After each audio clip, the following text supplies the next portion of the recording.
नमस्कार। The deep dive में आपका स्वागत है। आज हम चार्ल्स डिकेंस की एक कहानी पर बात करेंगे जो शायद उतनी मशहूर नहीं है पर है बहुत गहरी। नाम है डॉक्टर मैरीगोल्ड। ये डिकेंस की क्रिसमस कहानियों का हिस्सा है। तो आज हम इस खास किरदार डॉक्टर मैरीगोल्ड, जो एक चीप जैक है, मतलब सस्ता माल बेचने वाले, उनकी दुनिया को समझने की कोशिश करेंगे। हाँ, बिल्कुल। और चीप जैक शब्द ही अपने आप में काफी कुछ कहता है उस किरदार और उसके माहौल के बारे में। सही कहा।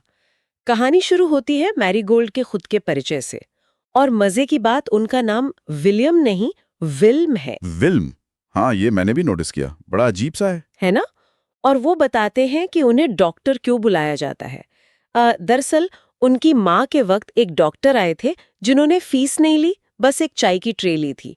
तो बस उन्हीं डॉक्टर साहब के सम्मान में इनका नाम पड़ गया डॉक्टर मैरीगोल्ड। अच्छा, ये तो बड़ी दिलचस्प वजह है नाम के पीछे। हाँ, और वो अपने पहनावे के बारे में भी बताते हैं। कॉर्डरॉय के कपड़े, लेगिंग, वो बिना कॉलर वाली बनियान जैसी वेस्ट कोट, सफेद टोपी, गले में शॉल, और कहते हैं उन्हें मोती के बटन बहुत पसंद है। मतलब एकदम ठेठ जमीनी किरदार का खाका खींच दिया है डिकेंस ने शुरुआत में ही। आप महसूस कर सकते हैं उस आदमी को। बिल्कुल। फिर वो बताते हैं कि उनके पिता भी चीप जैक थे, पर वो खुद को उनसे बेहतर मानते हैं। और यहीं पर वो एक मजेदार तुलना करते हैं। हाँ, वो नेताओं वाली बात। हाँ, वो चीप जैक्स की तुलना करते हैं डियर जैक्स से, मतलब नेताओं से।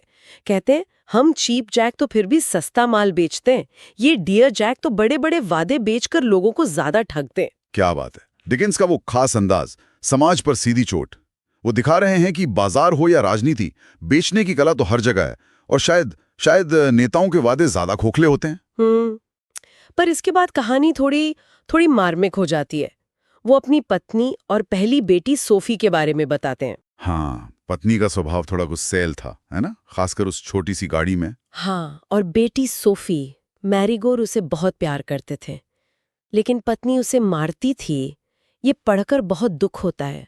मैरीगोल्ड का वो बेबसी भरा दर्द जब वो अपने घोड़े के साथ अकेले रोते थे। उफ, और उस बच्ची की हिम्मत। हाँ, वो छोटी सी सोफी कहती थी, अगर मैं चिल्लाऊं नहीं तो समझना ज्यादा चोट नहीं लगे। सोचिए जरा। दिल दहल जाता है सुनकर। फिर गरीबी, बीमारी, सब एक साथ। हालत इतनी खराब थी कि मैरीगोल्ड को बीमार सोफी को गले में लटकाकर सामान बेचना पड़ा। और एक रात वो बच्ची चल बसे। उसकी आखिरी इच्छा थी कि उसे पास के चर्चयार्ड की नरम घास पर लिटा दें। इस सदमे के बाद शायद अपराध बोध में पत्नी ने भी नदी में कूदकर जान दे दी। ये डिकेंस की खासियत है। वो जीवन की कठोर सच्चाइयों को, गरीबी, हिंसा, नुकसान, इन सबको बिना किसी पर्दे के दिखाते हैं। मैरीगोल्ड का दुख जैसे अपना लगने लगता है। सही कहा। इस गहरे अकेलेपन के बाद उनकी मुलाकात होती है एक सर्कस के जॉइंट से। पिक्लेसन नाम था शायद। हाँ, पिक्लेसन। वो बताता है एक बच्ची के बारे में। हाँ, एक बहरी और गूंगी सौतेली बेटी जिसके साथ उसका मालिक मिम बहुत बुरा बर्ताव करता था। और फिर मैरीगोल्ड ने जो किया वो कमाल था। उन्होंने उस बच्ची को ले लिया। हाँ, मिम से कुछ जोड़ी ब्रेसेस, मतलब वो पतलून के सस्पेंडर के बदले में, और उसका नाम भी सोफी रखा, पहली बेटी की याद में। ये एक तरह से जैसे उन्हें एक और मौका मिला हो। बिल्कुल। और फिर उन्होंने उसे पढ़ाना शुरू किया, इशारों से, मील के पत्थरों पर लिखकर, अक्षर जोड़ जोड़ कर। वो कहते कि उन्होंने उसके लिए किताब बनाई, डॉक्टर मैरीगोल्ड्स प्रिस्क्रिप्शंस। यहाँ कहानी में उम्मीद दिखती है ना? मैरीगोल्ड का धैर्य, उस दूसरी सोफी के लिए उनका प्यार, ये उनके किरदार की गहराई दिखाता है। ये सिर्फ दया नहीं थी, ये एक तरह का कनेक्शन था। हाँ, और ये दिखाता है कि सीखना सिखाना सिर्फ स्कूलों में नहीं होता। फिर वो सोफी को बेहतर तालीम के लिए लंदन भेजते हैं, एक खास स्कूल में, बधिर और मूक बच्चों के लिए। 2 साल की जुदाई मुश्किल रहा होगा दोनों के लिए। बहुत। पर वहां एक और इत्तेफाक होता है। स्कूल चलाने वाले सज्जन उसी डॉक्टर के भतीजे निकलते हैं जिनके नाम पर मैरीगोल्ड का नाम पड़ा था। वो मैरीगोल्ड की बहुत तारीफ करते हैं कि उन्होंने कितनी अच्छी बुनियाद रखी सोफी की। वाह, दुनिया कितनी छोटी है ना? सोफी पढ़ लिखकर एक समझदार युवती बनकर वापस आती है। उनकी खुशी का ठिकाना नहीं रहता। एक पिता का सपना पूरा हुआ जैसे। हाँ, और फिर कहानी के आखिर में एक और मोड़ आता है। एक नौजवान उनकी जिंदगी में आता है जो खुद सुन और बोल नहीं सकता, और वो सोफी को पसंद करने लगता है। हाँ, और सोफी भी उसे। मैरीगोल्ड ये समझ जाते हैं, लेकिन सोफी उन्हें छोड़कर जाने से हिचकिचाती है। तब मैरीगोल्ड खुद आगे बढ़कर उनका हाथ मिला देते हैं। बिल्कुल, और कहते हैं ये है डॉक्टर मैरीगोल्ड का आखिरी नुस्खा, इसे जिंदगी भर लेना है। उनकी शादी होती है, वो चीन चले जाते हैं। कहानी यहाँ खत्म हो सकती थी, पर डिकिंस एक और खूबसूरत पल जोड़ते हैं।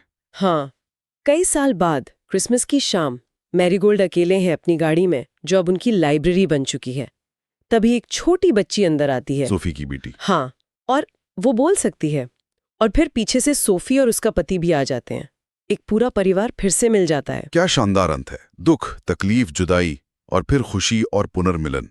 वो बोलती हुई पोती जैसे एक नई शुरुआत का, उम्मीद का प्रतीक है। पिछली पीढ़ी की खामोशी टूट गई। तो आखिर में ये कहानी हमें क्या बताती है? मेरे ख्याल से ये मुश्किलों से लड़ने, प्यार करने, खोने और फिर अप्रत्याशित तरीके से दोबारा परिवार पाने की कहानी है। हाँ, बिल्कुल। और ये सोचने पर भी मजबूर करती है कि असल में कम्युनिकेशन मतलब संवाद है क्या? क्या सिर्फ शब्द ही जरूरी हैं? या जैसा मैरीगोल्ड और सोफी ने दिखाया, समझ और अपनापन वो भाषा की हर दीवार को तोड़ सकते हैं? ये वाकई सोचने वाली बात है। हाँ, ये सवाल हमेशा मौजू रहेगा।